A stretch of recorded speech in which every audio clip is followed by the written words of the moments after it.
bars, bingo.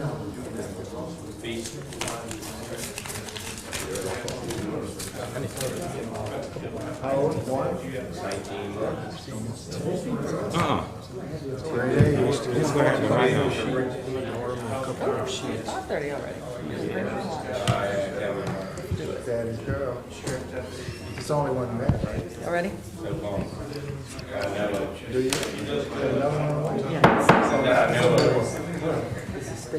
City of Hammond, public hearing, May 26, 2020. Roll call, please. Councilman Leon. Present. Councilman Andrews. Present. Councilwoman Gonzalez. Present. Councilman DiVittorio. Present. Councilman Wills. Present.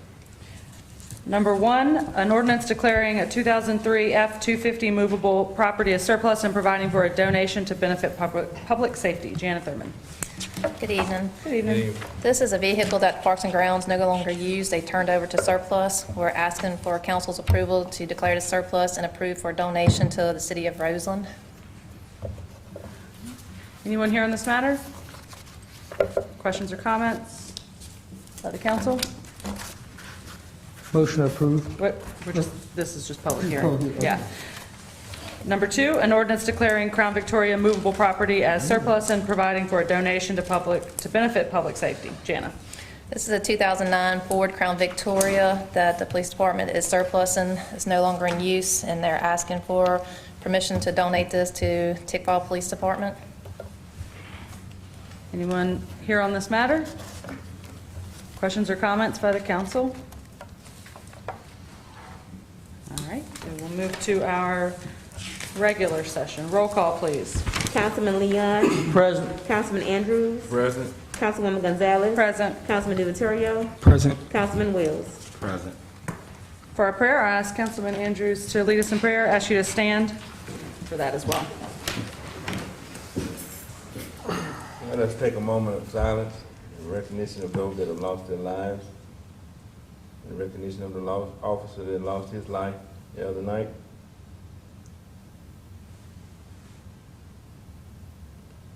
Most gracious, loving Father, we thank you right now. We give you glory, we give you honor, we give you praise, and we give you thanks. Thanking you, Father God, that this is a day that you've made. We shall rejoice and we shall be glad about it. Father God, we thank you that tonight everything will be done decent and order and pleasing in your sight, where you will get all the glory, all the honor, and all the praise. We ask that you continue to bless our police department, continue to bless our fire department, that they continue to serve and protect us in our city and keep our streets safe. Not only that, dear Heavenly Father, I ask you to continue to bless our council, continue to guide us and lead us and keep us, continue to bless and crown our heads with more wisdom and knowledge from on high. Continue to bless our city administration, that they continue to lead and govern our city. We thank you right now, Father God, that you continue to bind us so close together where one cannot fall without the other. If there's ever a time we need you, Father God, we need you right now. So we just thank you for it all. Give you glory, honor, and praise in your darling Son, in Jesus' name. Amen. Amen. Now for our our pledge, I'll ask all veterans and active military to render the proper salute. Pledge allegiance to the flag of the United States of America and to the republic for which it stands, one nation, under God, indivisible, with liberty and justice for all. For council reports, council members? Yeah, I'd just like to make mention of a little issue. There's a house on University Avenue, 1003. It's right on the corner of Pecan and University.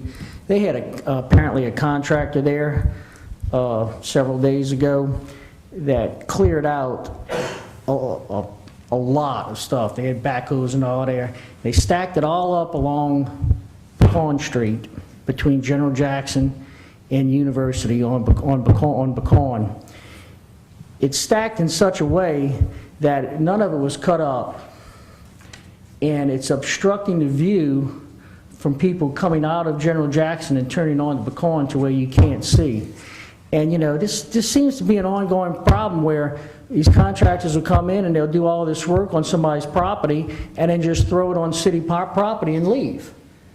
And then we're stuck with it. So I don't know what the answer is, but if we can maybe look into that, and at least on this fund, find the homeowner. It was right when I saw him doing it right when I was leaving to go out of town. So And- did you call Robert or anybody? Well, I'm just, what I'm mentioning, it seems to be, I've had some conversation with Robert, he didn't know about this, But I mean, But, that's how we yeah. generally, if we can just get that phone call, we can jump there when these contractors. Or there, but I mean, he was just starting, Gone. yeah, well, seems like the property owner should be notified or something, because it is a problem. And I would do that, but I guess what I wanted to do tonight, though, was to make mention that it seems to be an ongoing problem in the city, and I don't know if we can send letters out to contractors or put something in the paper, I don't know. This is not the first time that has happened, and it's the second or third time, if I'm not mistaken, in my district that it's happened. And Robert's been gracious enough to clean it up a couple of times, but that's not what we want. This happens everywhere. And contractors that aren't licensed, contractors that are licensed like myself, we know. Contractors that aren't licensed who are just being subbed out by a homeowner, they don't care, they don't want to spend the money, possibly just the homeowner does it. The best way for this to get corrected when these things happen and people aren't licensed is for please, and you get calls all the time, call us immediately so we can jump out there and hopefully catch them before they finish. After they finish, it's even harder, but we get to the homeowner. I was about to say, it seems like it ought to revert back to the homeowner. Oh, it does. I guess you're just trying to say a procedure in place, I guess, for that. I mean, Robert's always been good at getting things done, but I guess, it's not always his duty maybe to go ahead and get the guys to go ahead and get it done if it's not supposed to be like that. Or are we notifying, the homeowner about that issue, or is there anything in place? I mean, it seems like the homeowner should get some kind of formal letter giving them a set day to have it removed. If it's not removed by that day, then there's a fine that they have to pay, and then we can go do it. We just need to Yeah. know about it. Did you know about it, Rob? No. I just heard about it just before we. Okay, yeah. Oh, I know. As soon as we know about it, we'll jump on it. Any other council reports? Yeah, I have some reports, but I think it's best that the mayor and Lacey, I think it's best we meet together before I go on record saying the problems that I'm having in my area. I think it's best we all meet together before I let the public know. Thank you. Good, okay. Sam Rickett. All right, Mayor? Well, to address that, once again, if we can have a meeting, so if we can be notified prior to coming here, we're not answering something that we don't know anything about, or we, like Devon's saying, we can get ahead of this by talking to them prior to coming here, then we can solve problems. So that being said, please everyone, say prayers for the family of George Baker, his wife and the child, and family, friends, and officers in the community for the tragedy that's happened. And, there'll be services for him on Wednesday, tomorrow, and Thursday. We'll be doing some things on Thursday for Strickland University, so please have him in your thoughts if you would. And I'm sure he's in heaven with the rest of the good folks up there. And I'd like to echo on what the mayor just said. I'd like to say to keep everybody in prayer that was involved in that whole accident. Even though it was a tragic accident, everybody's suffering from that all the way around. So keep everybody that's involved in that in prayer as well. Truly, thank you for that, because our officers, this is traumatic for them as well, and they're dealing with it, and it's not easy. So thank you for that. All right, now for our minutes of May 12th, 2020. Need a motion, please? Make a motion that we accept our minutes from our May 12th, 2020 meeting. Second. Councilman Leon, Aye. Councilman Andrews, Aye. Councilwoman Gonzalez, Aye. Councilman DiVittorio, Aye. Councilman Wills. Now for old business number 1, a resolution to purchase one fully equipped police K-9 Tahoe from Dana Safety Supply in the amount of $48,260. Janet Thurman. Good evening. This was the bid that I originally presented last time, that we was going to purchase 6 fully equipped Tahoes. The mayor has decided just to move forward with purchasing one essential vehicle. That would be the K-9 unit. We're asking for council's approval to proceed with the purchase. And before that, if you would, speak on behalf of how this vehicle and the equipment helps the dog, who's basically an officer. Okay. My name's Sergeant Quinn Bavona. I've been with the Hammond Police Department 21 years. I am now currently K-9 supervisor for the city of Hammond. We recently purchased a new dog, I think thanks to the council, thanks to a DOJ grant. Unfortunately, we do not have a vehicle for that dog. The current vehicle that's being used is a pool unit, which I'm not sure if y'all know what a pool unit is. It's a unit that we use if our normal everyday unit is broke or needs repairs or has to be fixed. Currently, our new K-9 handler is using a pool unit because he doesn't have a new vehicle. We're requesting or asking for a new vehicle, and I want to say it's not really a want, it's I would say a need. That vehicle is not equipped. It's equipped with more equipment than a normal regular patrol unit, and it's benefits of the dog and the handler as well. One major component is it's got a hot and pop on it, which basically a hot and pop is if the dog or the unit would get overheated, if the handler was not in the general vicinity, it rolls the windows down, it sets off the alarms, it sets the siren off to let the handler know, hey, my unit's going off, something's going wrong with the heat inside the unit, which would once again protect the dog. Everybody knows if it's 100 degrees outside and your AC goes out and the car's not running anymore or blowing hot air, it only takes a matter of minutes to get above 100 and something degrees. Therefore, a dog would probably perish, which we've paid $12,000, $14,000 for this dog, and we continue to pay that much for police K-9s, and we don't want to see anything happen to the dog. It also comes equipped with a K-9 vault.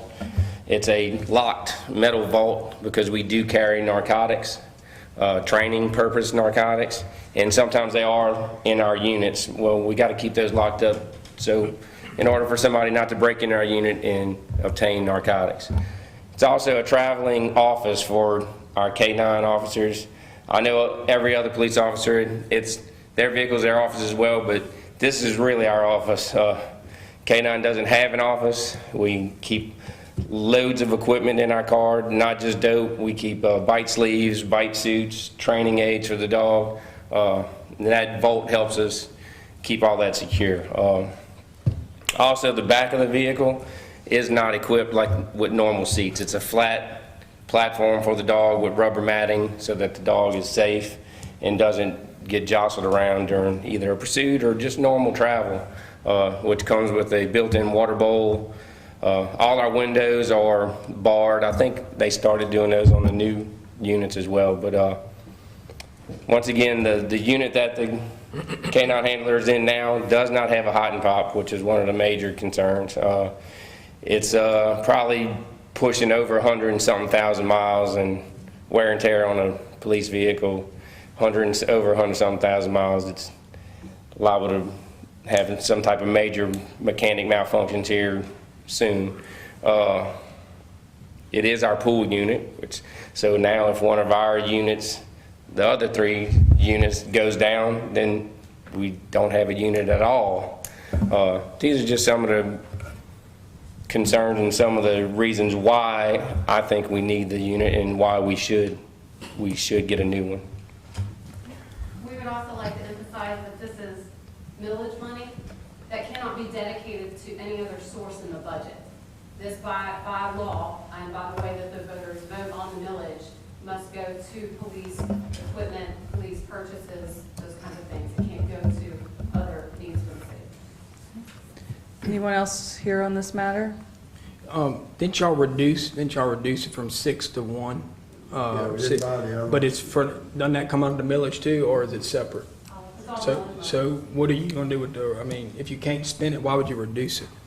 We didn't spend it right now because we're just not, as you said before, you said you weren't spending money. We're just kind of watching the dollars. Worst case scenario, not really sure what the federal government would let us spend, but bottom line is, this is something, a piece of equipment we need. And how many Usually we buy 10 a year. how many interactions with the dogs actually every shift? Do y'all use them every shift? I mean, when are they engaged in things? Yeah, if we're working, we're using them. And If it's on, none, if it's on patrol, it's working. just none like can be it- shared? Do they each have to have their own yard? Oh, yes, no. Yeah, it would be, How long did you have your dog? the new one, this is my third time being in K-9. I've had, my first stint in K-9, I had 2 dogs. I was there, around '05 to '09, and don't quote me on the years, but this is my second time being in K-9, and now my brand new dog, I got him in November from the other handler. And yes, I didn't get a new unit, I just kept the dog in his own environment, in his own unit.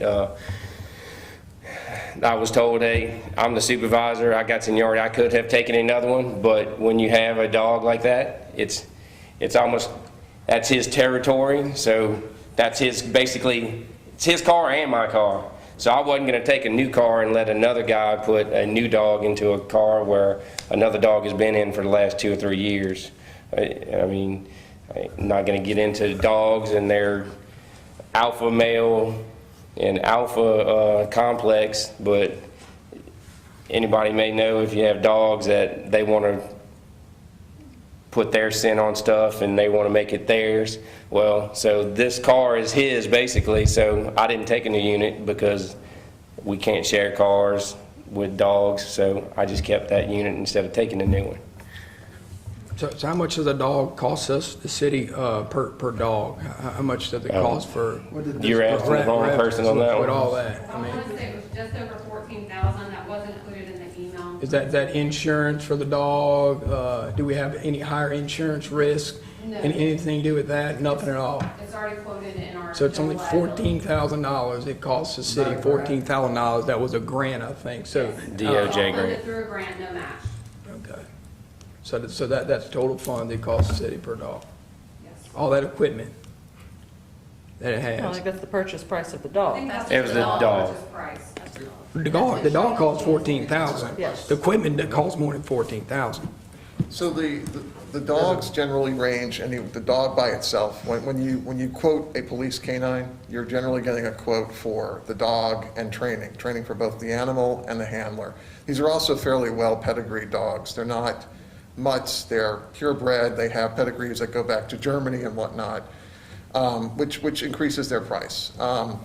This last dog we got is actually a little bit less than the previous 2. I think we've spent over the last 4 or 5 years, we've probably spent somewhere between 12 and 16,000 on the dogs. This last one was around 14, and that included, again, the training for the handler and for the dog and some equipment.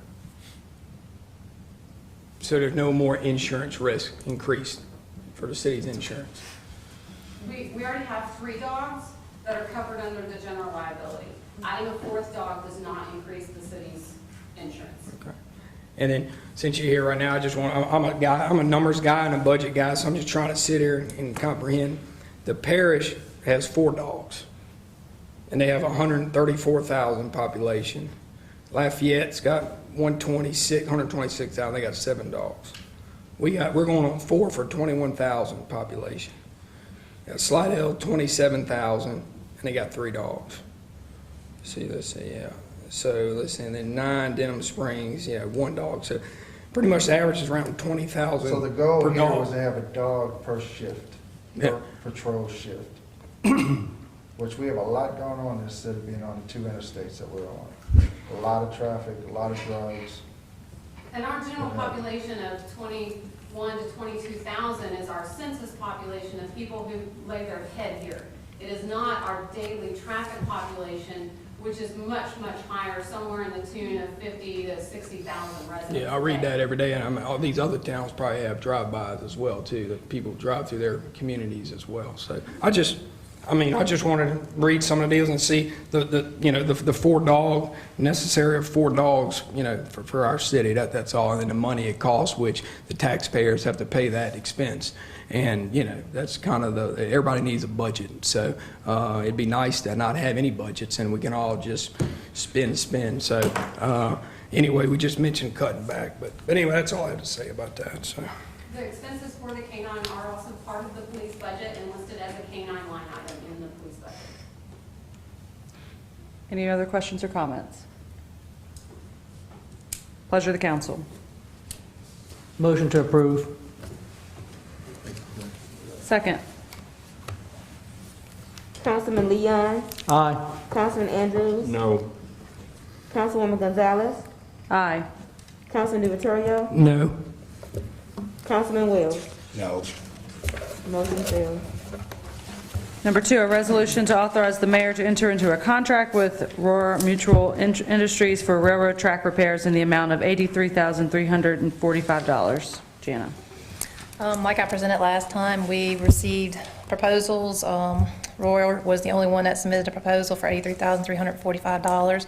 Y'all have the report, y'all have pictures. We also have Mr. Morgan here if y'all have any questions about the repair work. We actually do have some representatives of the business that's back there, so y'all are more than welcome to ask questions. Robert, come up and let them know about the biggest fault we have on that thing right now, which is probably the creek. The biggest bulk of the repair for this is at the bridge at Pochetula Creek, replacing the caps underneath the bridge. It gets inspected 2 times. We pay for an inspector because it's our rail. CN does an inspection themselves. Both inspections said that bridge needs to be repaired or they're gonna shut service completely down. You got other tie issues. You got gauging issue where the track is too wide or too narrow. You've also got cross-level issue where the track is leaning more than it should.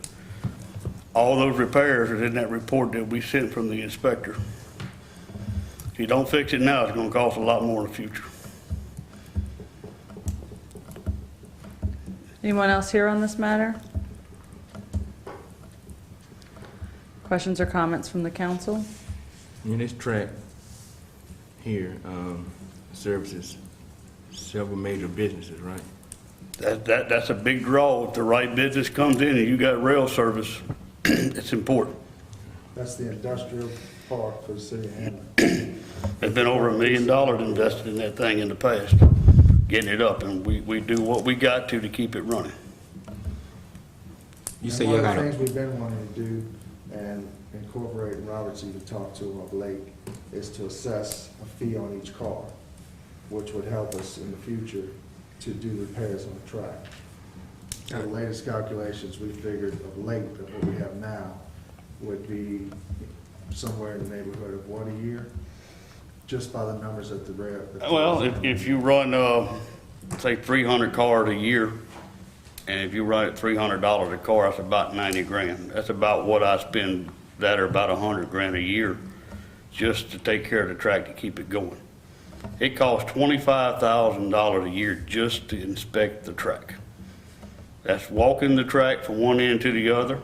That's sitting at Morris Road watching the lights flash, and that's doing the bridge inspection with no repair work. Just the maintenance is $25,000 for the inspections. Not maintenance, but for the inspections. If you do maintenance work, it is not cheap on a railroad track. It's expensive.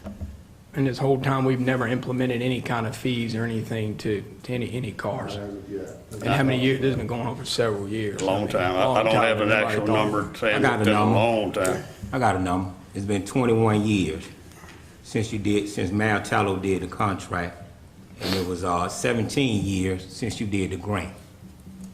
Could be right, yeah. Yeah, and what they said between 40 and 50 cars going on there per month.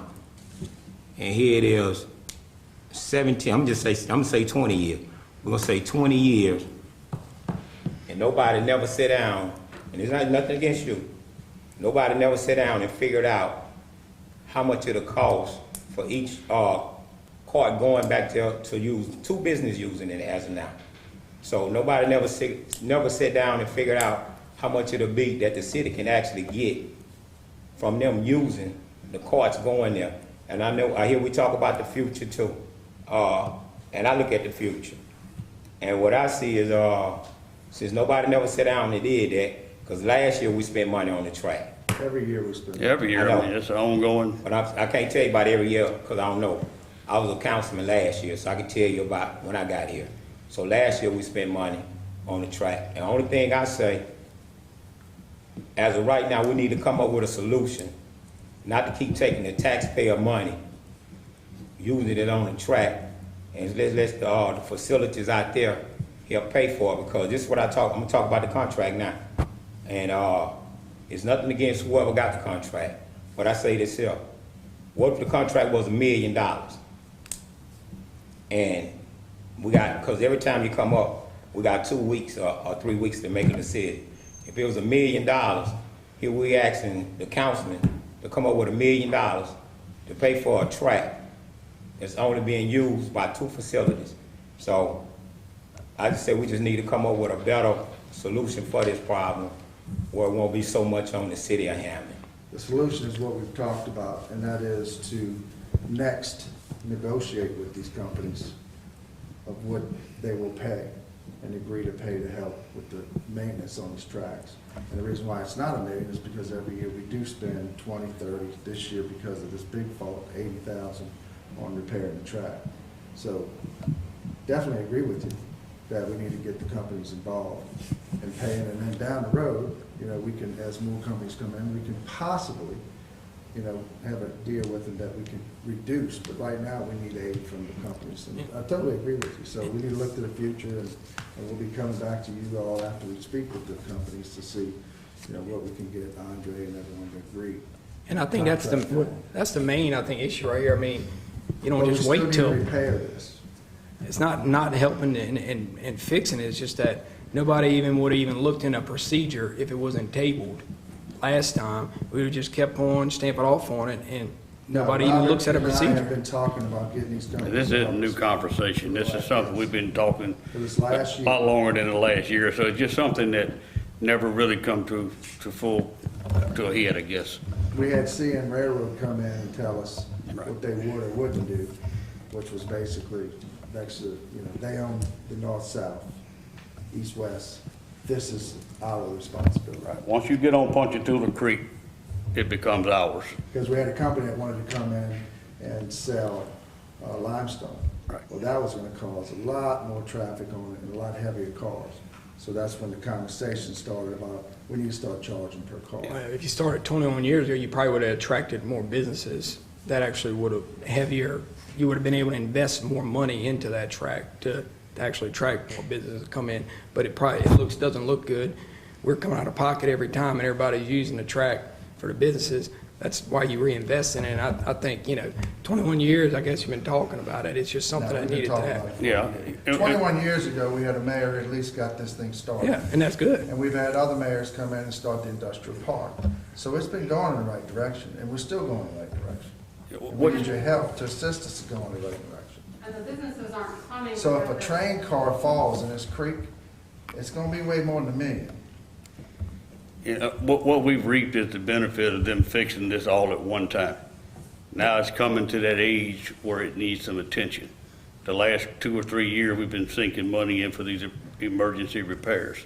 It's time to take it seriously. It's time to start considering some of the other options. But we can't let it go unrepaired. We're gonna have to fix it.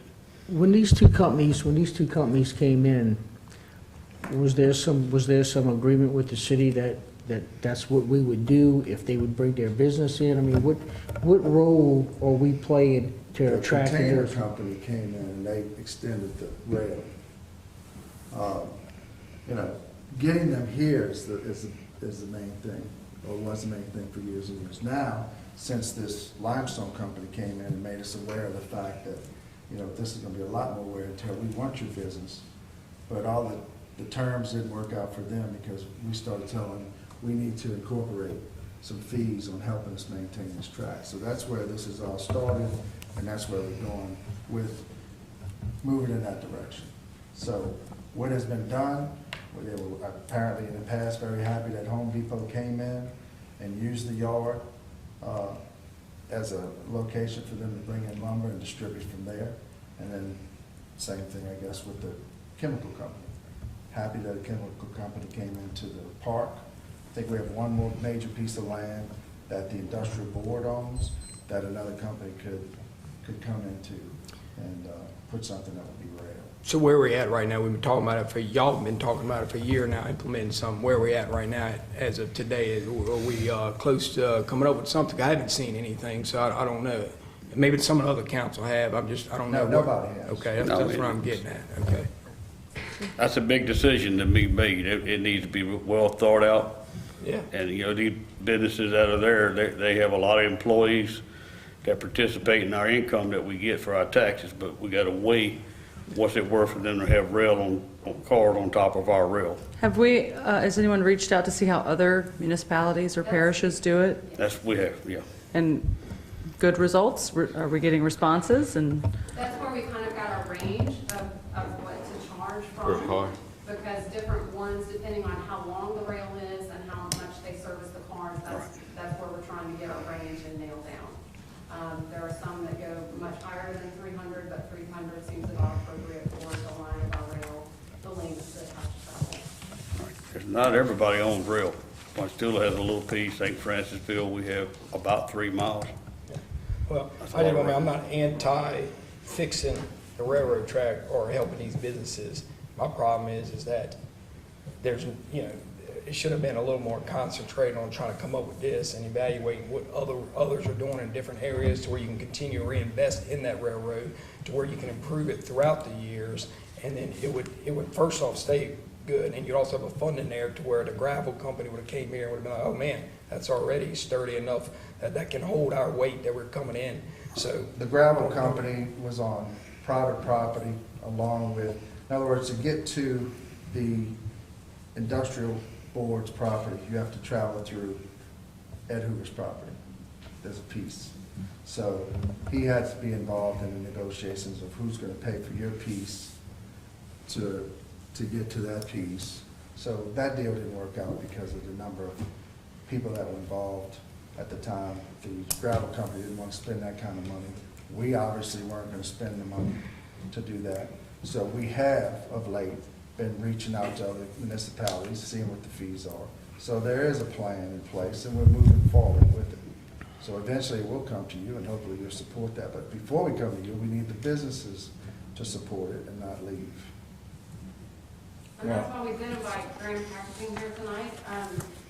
You guys want to give them just a quick snapshot of your business and how many people you have out there and how well you service the area? Could you come stand come up in front? State your name and address, please. So thanks for having us. Brandon Thompson, I'm the plant manager out there. I'm Titan Gotro, I'm the supply chain manager. So currently we have about 125 employees there.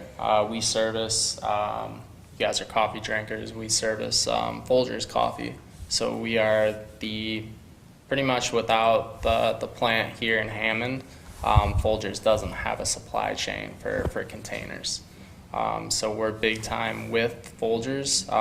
In the next year and a half, we're looking to grow potentially upwards of 20% as far as workforce. So there's a lot invested in the Hammond plant, and that rail feed, and Titan can talk more about that, is a huge benefit from a cost perspective. It's much more economical to bring stuff in by rail. It's also much more, from a manufacturing perspective, much better for us. We don't have to keep, moving from truck to truck to truck. Rail cars are much easier to pump out of and to maintain on the yard. So a rail car is 4 bulk trucks for us. So it is imperative that we continue to get the rail cars. Yep. And we do employ the folks around this area. We look to that. I'm one who started off as an operator there and have been able to work my way up. So we really believe in homegrown folks and bringing those folks up who spend the time and give us the effort. So I feel like we do give back to the community. Last year we did some community projects around, planted some trees and things like that. So we do feel like we're a big part of this community. I know I do as well, as being part of the company and living here. So, and I can tell you, being new to Hammond, the state that we're in right now with the plant and the direction that Folgers wants to go, we have a critical point now where they're growing the business and they want to grow here in Hammond, and we have to have that steady supply of rail available. And so if that you know, if that gets cut off in any way, you know, that can severely hinder our ability to obtain business here in Hammond. So the rail cars, y'all really benefit from using the rail cars, right? Yep, economically, it's much more, you know, it's much more cost effective to go rail versus truck. Okay. Where you from, sir? I just moved here from Ohio. You stay in Hammond? Yep. Okay, and where you from, sir? I'm from Gonzales originally. I've been here. And you stay in Hammond? 16 years. 16 years you stay in Hammond? I'm in Independence. Okay. Yeah. And the reason I asked you that, I really thought y'all really represent the railroad, if you want to know the truth, until you told me about coffee. No. And I'm not a coffee drinker, so, but I have nothing against coffee. Yeah, yeah. we make the plastic containers for coffee. Yep. For the coffee. So Yeah. We 100%, so any Folgers container around the world comes from us. So, yeah, we're right here in Hampton. Yeah, didn't realize that either. And that I really- started working there. Yep. Yeah, and so y'all representing the company, right? Yes, sir. Okay, that's good. So now y'all see the problems that we're having, right? I'm talking about the problems that the city having. You know, we glad y'all out there. We don't want y'all to leave. Right. We hope y'all grow more. Right. We just need y'all to help Hammond grow more. And we need to see more people from Hammond working out there. Yeah. And that's more what people we from want Hammond too. working out there. Well, that's what we want too, right? Yeah. And the way to do that is to you know, maintain our margins, right, with the business and continue to have that availability for us to grow with the business. And that's where we're trying to position ourselves with them. I thank you guys for taking time to come out to the Yeah, meeting. appreciate it. Thank you very much. Glad y'all here in Hammond. Thanks. Yeah. Thank you. Any other questions? Yeah, since I got you up there, now you see the problem that we're really having. You know, the problem we're really having, and honestly, I don't know what's gonna happen tomorrow. I don't know what's gonna happen next month. But I don't want this to come back up here and we're going through the same thing over again, because you know what? And I say if the contractor would have charged much more, because that one bid, I don't like the one bid on no term. The mayor contractor, we don't sit there and we getting a house built, we getting concrete pole, we getting a framer, we getting a roofer. We not gonna accept one bid on no term. Only way I accept one bid, honestly, if I really know you and you can't tell me. And if you're in a specialty business, and Janet does a good job getting bids, I want to let you know that I emailed these people, I called these people. I even emailed them a week before the deadline and let them know the deadline was coming up. I cannot make anybody send in a proposal. No, I didn't say you did nothing wrong. Well, I'm just saying that's the No, reason. but And no. this came out right when the COVID started. A lot of people started working from home. Okay, everything gonna be with the virus. From this point on, I'm gonna hear the word with the No, virus. that's No? not correct. No, it gonna come out. You know what I'm saying? You saying it now. If you look at the time the bid started and closed, and what time the COVID came out, you would have to agree. well, let's go back to last year and the year before. How many people Janet bid it? We usually have 3 to 5 that bids every time, same companies. Yeah. This company right here is actually new company that bid it. What, let me interject here.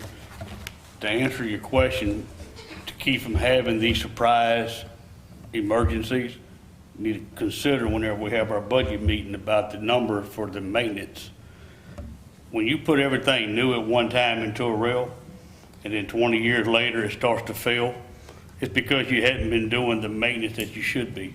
$150,000, $200,000 a year for tire replacement is a drop in the bucket to rail maintenance. If you did a better rail maintenance, or change out the tires on a more frequent basis, you wouldn't be having these failures. The bridges are unique because we have 2 actual bridges and 1 culvert that we cross. They're a monster in their own self. It's not just the train on the top, it's the debris that floats downstream that cause erosion and other problems. So when we sit down for budget meetings, remember, to keep from having emergency problems, you gotta put that money up front for maintenance. And I think if we had a plan, you know, and what was going to happen and how much everyone was going to pay to use it, it'd be easier to budget more to it. And I'm glad we're having these negotiations, and I'm quite sure that, I mean, I'm assuming, but I guess I speak for everyone, and that next time you ask us for money, we better see some movement on what that plan is and hopefully some fee implementation if The possible. simple answer to that is every third tie should be replaced. And every 5th year, you should have them all being replaced. That's $125 per tie, Oh, plus my- the mobilization fee. And my issue wasn't with Graham being there or the company being here. We love them here. I'm glad they're here. The whole thing is that you don't wait until the last minute for a problem like this. If it's that important for the city and they're bringing in that much revenue, it should have been a procedure somewhere in place or thought about. The procedure is We it's have to do inspected every year. Yeah, they get inspected, we send the Well, report. you just said the Some maintenance have monthly been, the maintenance have been delayed all the, you just said that the maintenance has been delayed and deferred, so therefore, We it maintain it every year. We have a certain amount we put into it. must not be enough, I guess. Well, when a bridge goes bad this year, it's not enough. So Okay. we need to fix it. Yeah. I mean, you can spend an ungodly amount of money trying to make it perfect. The inspector makes a list, he sends a report every month. He walks that rail, and he waits until something becomes critical before we actually put a plan in motion. So it's 2 or 3 ties here, 2 or 3 ties there. Hey, the bridge caps need to be replaced. It's a big enough project to mobilize. Let's get the people to fix all these deficiencies. You don't want to call them every time you got a tie that's bad because the mobilization fee would eat us up. You want enough to make it warranted to get them here. So when the last time he did the inspection? Every month, Every month? every month. I pay a man $500 to walk down the rail one way, turn around and walk back. And all he does is make notes. That's the report I get. Then I pay a man $1,375 to go inspect the lights at the crossing at Morris Road. Yeah, you just had a problem with that a couple weeks ago. Yeah, I don't with the know lights. exactly. No, they did. Yeah, I know, but they don't know what the problem was. Yeah, because Somebody either laid a piece of chain or something across the rail to identify that there was a train coming, or there might have actually been a car across the tracks. That's how the lights flash. When a rail car gets on the track at a certain point, it grounds it out and makes the light flash. Okay, so you say you give him $500 a month, every month, That's right. and this May. Okay, this here May, so when he told you about this problem? Back whenever we first put it out for bid, probably a month before that. Took about a month to get everything together, get a scope of work put together, back in probably April. Okay, He probably let me know in March. so he let you know in March. Then you have February to 5th get- is the inspection report date. Say again? February 5th is the inspection date. Could have been. Yeah, I get one every month. They just email them to me. He got the report, then we had to put it out for bid, which takes another 3 weeks or so. We closed that, then we have to come before council, which got put off again because of the COVIDs. So, I mean, there's time frame in between that, but I also want to go ahead and say, this was advertised in the newspaper and on our website. We put it out there every means we can. I mean, I got another RFP I'm fixing to present. I had 6 proposals that was turned in. It's just whoever sees that, whoever answers. I can't make somebody respond. No, it's not, it's, No, I take that personal. yeah, but you know what? Every time I sit up here, it become personal. And I But- try not to make it personal, But we 'cause all you know do what we can do for the best of the city of Yeah, but I know, Hammond. but it be about the city. It is So, about the city. I take me out of it and make it about the city. So I'm not saying that you didn't do nothing wrong or you didn't do nothing right. No, I'm just saying, we got to stop. And we just got to stop receiving one bid. That's all that's Well, if you know a way to make somebody turn one in, I'll be happy to hear. So in other words, Robert, excuse me, from what I was listening to, you're saying that every so many years change out the cross ties and different things of that nature. So there's some kind of plan that's being put in place with that, along with the monthly report that you get. That way you'll be able to see what needs to be done at that time with the track, as far as right now and going into the future. Kim, if we were to adhere to what CN standards were or is, that they maintain, they change every third tie out every 5 years. Now, we don't need that frequency because our travel on the track is very, very slow. But again, anything wears out over a period of time. You got soft spots that's got to be constantly rebuilt. You got the guys riding a four-wheeler up and down the side of the track that makes the rocks vibrate away from the rail. They got to be pulled back up. But the biggest thing is when you get to those bridges, you can't, there's no way not to do it. You got to fix it. they're crossing wooden piling, and if them caps are pounding and they're busting and they're splitting, you gotta fix them. Well, Robert, you made a comment about the budget and when budget time, but when you get with me, I mean, talk to me if y'all short of something that you said that there's a need for it. I mean, you know, I thought I asked you last time, I mean, hey, you do a good job, that I've been always happy with you. I mean, if there's something in the, you know, that needs to be addressed or there's a fund that's needed there, then bring it up to me. It's coming, it's coming. That's why I want you to remember whenever we get into the budget session, if you see our maintenance of track budget increasing, it's because the track's getting older, like anything else, takes a little bit more to keep it up. You know, we reaped the benefit of probably 18 years with no problems. The last 3 or 4 years, we're starting to stumble into problems that we have to fix. And we want to get ahead of it any way we can. And we generally do it through the inspections for this budget that's coming up every year. Yeah. Just so happens, this fault in this bridge is something that we can address, or should address now. God forbid a train, the worst would happen. Right. Anyone else on this matter? Questions or comments? Frank DiVittorio. Look, I just got, this is not specific to this project, and I don't envy y'all's position at all, because, and I heard some hints at it here and there, and I've spoken on this topic beforehand. Y'all always get put in a position, it's an emergency, there's a deadline, there's something, and y'all feel forced to act. And I've heard tonight about I don't know the first thing about this project. I just was listening in and heard it, but I see here what's happening. Approve this now, we'll fix the revenue side of this later. And I've heard that before, and I suspect, I wonder if y'all approve this tonight, when is that revenue? I mean, it's been a year, it's been worked on, okay, fine. I mean, 2 more years, 5 more years, 10 more years.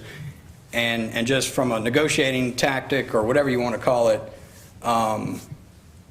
you know, as a taxpayer and someone here, I hope y'all hold some accountability on where the revenue is coming from, not just increase the maintenance budget, increase to this budget.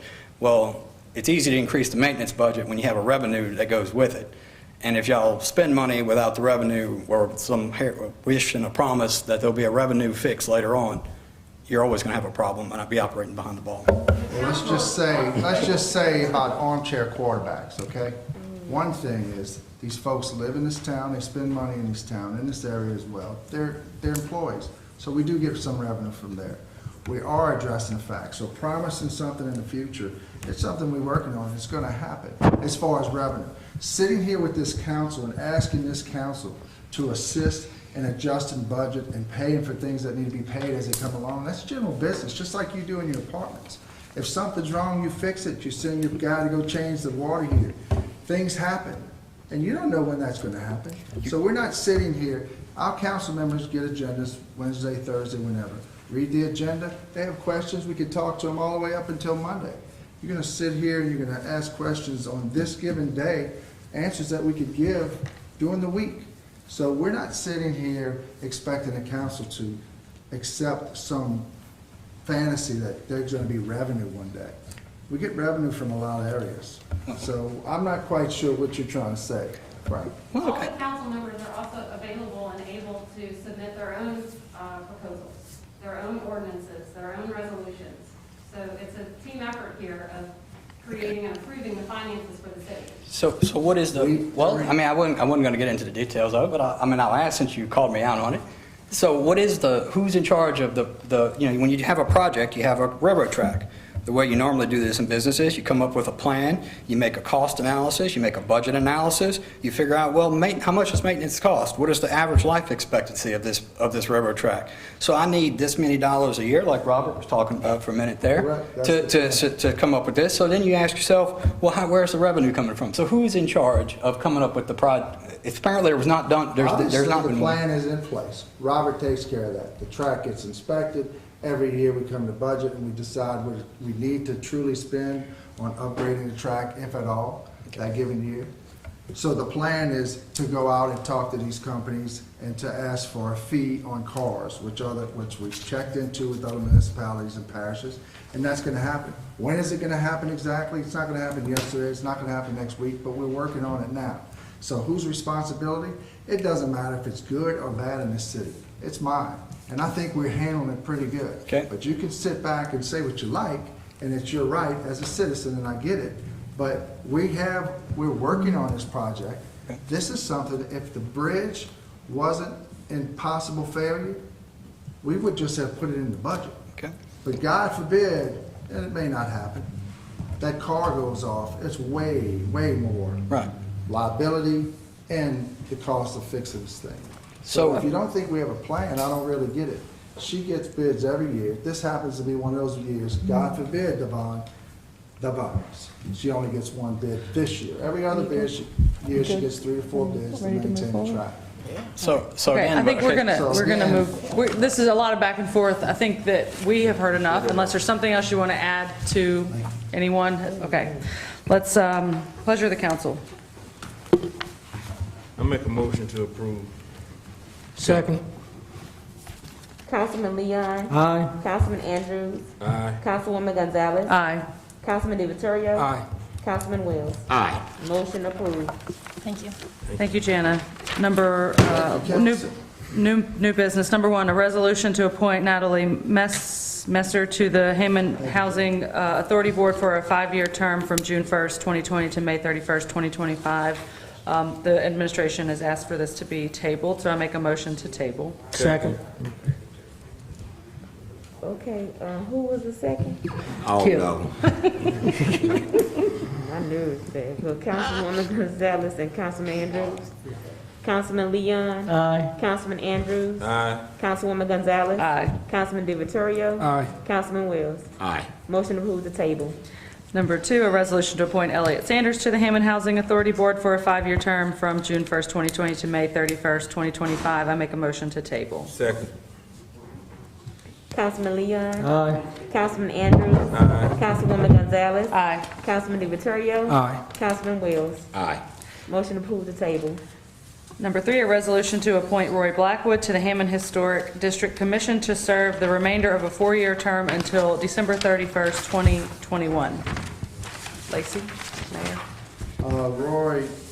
Roy's story is interesting. Roy was part of a committee back in the day when the mall was created and downtown was really in bad shape to help bring business back to downtown. And then from that kind of created the historic district and other things. So we appreciate your past and we're looking forward for you to help us in the future to keep the historic district in the right direction. And I would ask that, and he also worked for the Columbia Theater for years. He was with Southeast and also a professor in visual arts. I'm asking for your approval of Roy to the historic district. Mr. Blackwood, would you like to come up? You could state your name and address for the record. Roy Blackwood, 410 North Hazel, Hammond, Louisiana. Been a resident for a little over 42 years and been a homeowner, happy homeowner. One of the things that attracted me to Hammond in the first place, besides the job, was this beautiful downtown that we have. And I saw it as a diamond in the rough at that point because so many people had gone out to the mall. And through that process, Mayor, a number of us got together and did what we could to start a process. And what you see downtown now, which is a thriving, really a wonderful little community, for the size of this town, there's a huge amount of revenue generated in that downtown area. And it's because of the treasure that is there that has not been allowed to deteriorate. One of the other elements of my credentials is that I founded and ran a cultural resource management curriculum at the university where we trained people to go out and build 501c3 not-for-profit organizations in archaeology, urban planning, a whole series of events.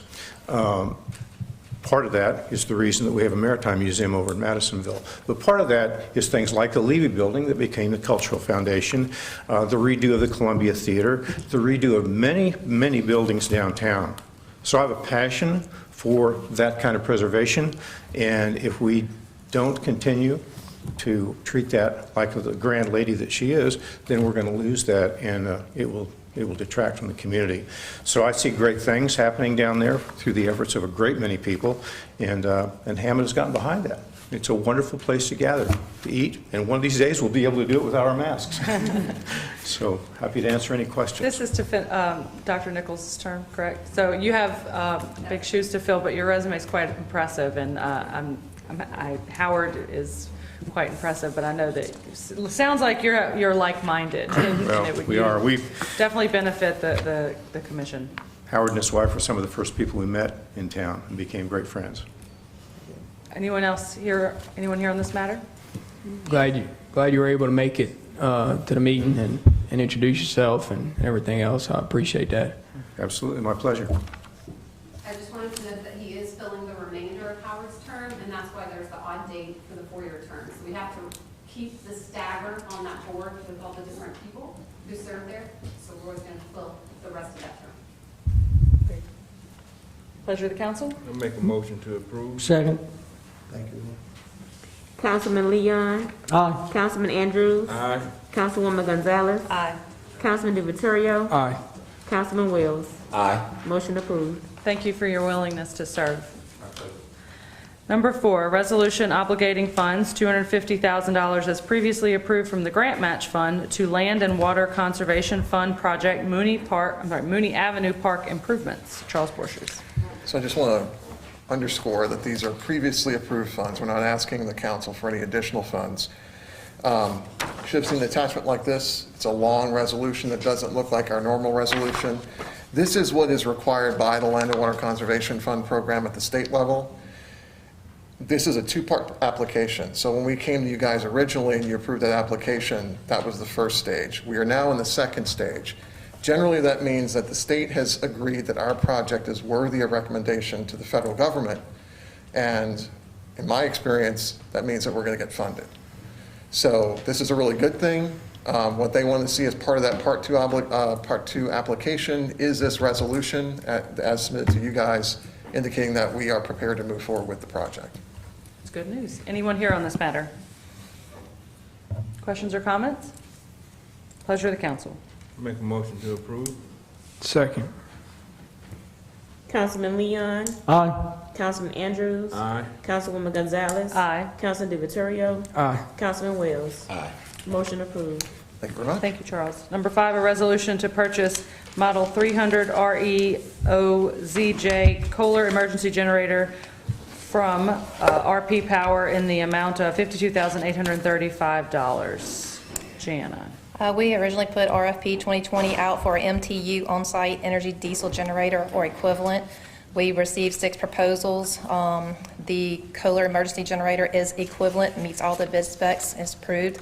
We're asking for council's approval to make this purchase. It will replace a generator that we already have at well number 4. It is a manual generator. This one will be an automatic switch that somebody will not have to physically go out there and turn this generator on when we lose power. So we're just asking for council's approval to proceed. Where did you say this generator is going? It's well number 4, Highway 190 East. I think it's behind, was it BJ's Warehouse or something over here by the pool place? You said the previous one failed? It's old, it's like 36 years old. No, right now they manually have to go out there and turn it on. It's not an automatic. What happens to the one that replaced, what do we do with it? We'll turn it into surplus and we'll sell it on Gov Deals once approved. Gotcha. Anyone here on this matter?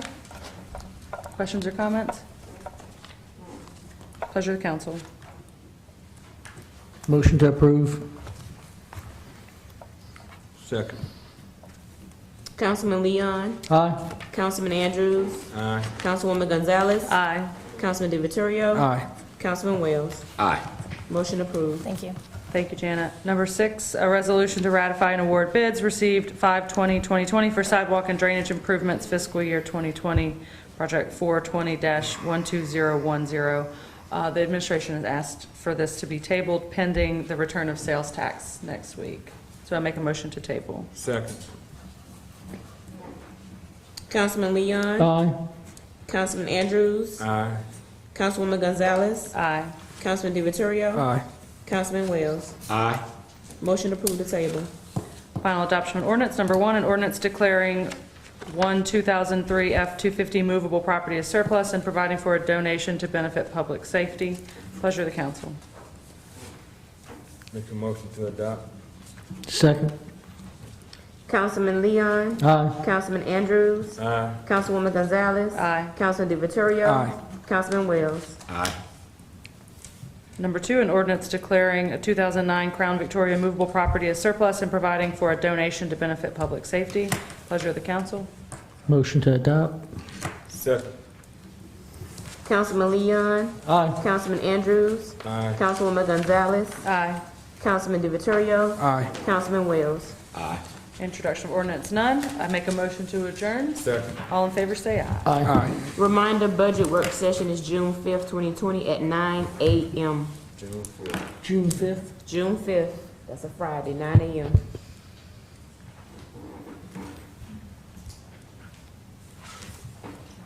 Long day.